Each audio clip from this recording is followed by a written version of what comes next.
Adamson's barbecue. Yeah. Have you So heard about this? Have you heard did about this in Etobicoke? did they get closed down? This guy didn't want to shut down. He refused to shut down. And when they approached him, he just said, "Listen, man, this is a tough time for business owners. If I don't keep my doors open, I'm not going to be able to stay afloat right now. And the government is not helping the small businesses right now, like they say they are. Like he's just, you could see in it, you could see why he was approaching it like this. You know what I mean? And obviously, this got to Doug Ford, obviously, because was a big thing. Doug Ford sent the cops down, sent down the Ministry of Health, and they plastered a huge sign on this guy's restaurant saying "shut down." There was an order by the Ministry of Health to shut down this restaurant, right? And this guy said, "Well, you know what? I'm still gonna open back up." Yep. Open right back up. The customers came right back in, so take in that level of loyalty. Uh, for those who don't know, the fine for this is $100,000 for the business and $10,000 for every person that is in there. That is just in there at this point because there's no limit. It's just anybody in there that Ten doesn't work bands. there. 10,000. At 11 a.m., where the cops went in, and when they went there was already people inside. They let those people out, but then they apparently blocked the doors, wouldn't let anybody else inside the restaurant. So they've charged him. He's supposed to appear in court. I'm not sure when the exact month is, but it's soon. So This is a really sad story, right? Because there truly is no winners. I mean, this is obviously an establishment that's been around, probably serves amazing food, hence the loyalty from his customers, right? They're like, right, don't worry, we got you, man. So sad on that part that, he might go under. But also at the same time, the government, they have a responsibility to the masses, not just you, not just your business, not just your customers, not just your family, but to all of us. And these are the people that have been tasked. If there is a pandemic or any sort of national emergency, these are the people that we chose to basically call those shots. And we unfortunately are in a situation where there is a pandemic that is impacting the entire globe, but centrally Ontario, centrally Toronto, Etobicoke. So what do they do? Because you got to remember, we were talking about precedents earlier. Precedents. If they let this one slide, okay, well then what about the business right down the street, or the business an hour away that want that right. that that's struggling? Okay, well then if they're letting them slide, then we can go, then we're good. So then what happens when all that happens?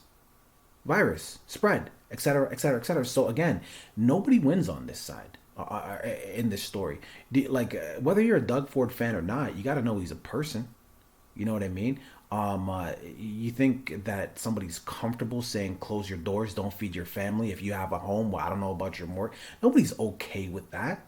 Everybody knows the repercussions of a business going under. Nobody's doing that with a smile on their face.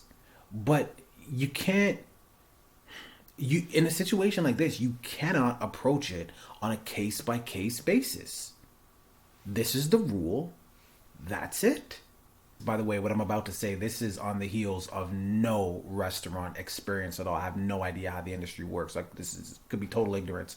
But if you can go as an owner into your store and have your chef there, again, why can't you just make the food, people show up, take it and go? I don't understand why you can't do that. Because if people always went there before to sit down and eat, again, why can't they just go there, pick up the food and leave? Well, if you were operating at a restaurant that, let's say, you were operating at like 60% capacity, and because of what's happening now, you're now operating at a 20% capacity, or you're doing 20% of the business that you were doing before. Your rent is still the same, your bills are still the same, your mortgage is still the same, but you're not making the same amount of money. By being open, this is how the restaurant, I've worked in the restaurant business. So by being open, restaurants are going to make more money. Just in general. It's just a Yeah, no, natural of thing. course, People absolutely. people make a night of these things. They plan it, they do reservations and Yeah, all of that. course, When people are walk-ins told to off the street. Yeah. exactly. But when people are told to stay home and this and that, they don't go to these restaurants as much. It's not much of an obligation. There's no place to go and have a beer after work because a lot of people will just go to a restaurant just to have beers. So they're not even getting food. But now that restaurant is not making that beer money, they're not making that money off the alcohol, which are majority of the profits in the restaurant come from the wine and the beer that they sell, which is probably why restaurants started selling beer and wine out of these skip the dishes and all these things now. But they've lost all of that income. Plus, it's all sitting there. They've already paid for it, but now they're not making any money, and they don't know when they're going to make it back. Certain alcohols do go. Certain liqueurs go bad after a certain while. That's true. So that's going to be a waste of things. Not to mention the food that was sitting in the fridge when the restaurant shut down. Now you tell these restaurants they can open back up, so they spend a bunch of money to create these outdoor patios, which cost money. They got to build the tents, they got to get extra tables, you got to get extra chairs, and then a week later you tell them they got to shut it all down. These are all expenses that the government made us have to incur, right? This is the government. Since you want to talk about that aspect, I'm going to go there. So that's what the government forced on us. We spent all this money, and now you're telling us that we can't make any of the money that we just spent because of the mandates that you made. We can't make any of it back for another month? Yeah. For some people, that's the end of the business, bro. And you have to understand that they are paying their mortgages. They have kids. They might have a family that they're raising off of this one thing. It might have been handed down. This Adamson's place barbecue is named after the guy that owns it. So either he started it or it could have been handed down from him from generations. So there's so many other factors that I think people aren't considering for these business owners. And this is just restaurant owners. You know what I'm saying? There's gym owners. You got to explain to me why it's essential for McDonald's to be open, but they're going to close daycares. Explain to me why daycares are non-essential. Explain to me why gyms where people go to increase their fitness and stay healthy so they can live longer and be productive for a longer time are considered non-essential. You can't even put restrictions on that.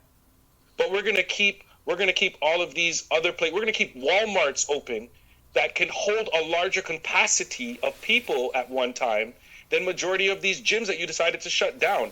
And in Walmart, people are walking around crazy. People are not walking around 6 feet distance. They're crossing each other with their carts. They're walking by each other all the time. I've been in these places. I walk close to people pure times to get through aisles or across carts or whatever. So explain to me how these things meet. And this is what the government is telling us. Yeah, as a business owner.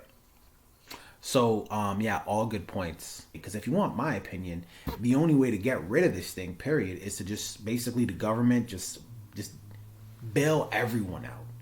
You know what, Canada? You got an entire month off. Here's everything, whatever. Just stay in your crib. You got an entire month off. We got you. The food situation, we got Uber Eats. We're gonna deal with that. You need groceries. They're gonna be the ones. That's it. Because stuff still gotta move. But that's it. A month, take a huge hit. A month later, everyone's back to normal. And and that sounds so extreme. That sounds so crazy. But at the end of the day, you want to know what sounds just as crazy? Shutting down restaurants, gyms, keeping McDonald's opens, shutting down daycare. It sounds just as crazy because if you want to stop the spread, why do you have these other places open?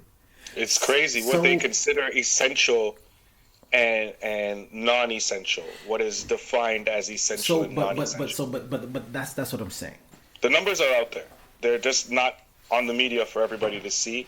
But if you do look at the numbers, it shows that gyms and restaurants are not the reason this is spreading. Like that's the greatest increase of COVID cases among those infected age range is from 14 to 22. So if I look at the age range from 14 to 22, I say to myself, what are those kids probably doing right now that they have allowed to remain open that could be contributing to this? Yeah, schools. The fact that they didn't have a proper plan with sending kids back to school, now it bit them in the ass because they didn't want to properly prepare with the 6 months that they had worth of preparation. But what could you do in 6 months? You could prepare. I did work in restaurants, but I have friends who are sitting at home and they don't have no job right now and they don't know what to go out and do because you can only sit down for so long. The government is only going to give you so much money, and for some people it's not enough. You know what I mean?